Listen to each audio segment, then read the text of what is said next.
আসসালামাইকুম। এখানে ভাজাভাজি হচ্ছে পেঁয়াজ, আর এখানে ভেজে রাখা হয়েছে পোমা মাছ আর হচ্ছে গিয়ে বাইলা মাছ।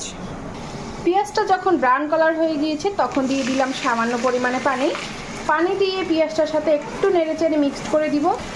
পরিমাণ মতো রসুন বাটা, সামান্য আদা বাটা আর পরিমাণ মতো জিরা বাটা। এবার মশলাটাকে ভালোভাবে নেড়েচেড়ে মিক্সড করে নিয়ে কয়েকবার কষিয়ে নিতে হবে। মশলাটাকে একটু কষিয়ে নিয়ে দিয়ে দিলাম ধনিয়া গুঁড়ো। আপনারা চাইলে একসাথে দিয়ে দিতে পারেন, কিন্তু আমি একটু আলাদা আলাদাভাবে দিলাম, বা যেভাবে দেই ওটাই দেখালাম।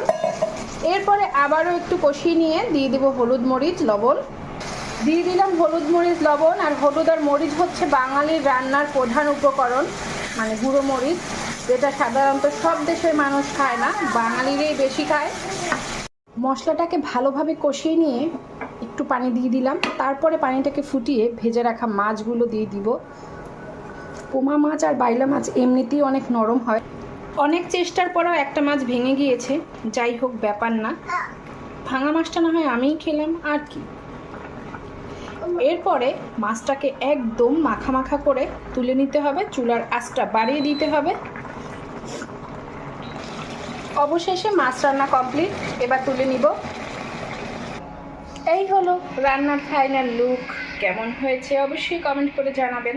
ধনিয়া পাতা নেই তাই ধনিয়া পাতা দিতে পারিনি, আর কি করব।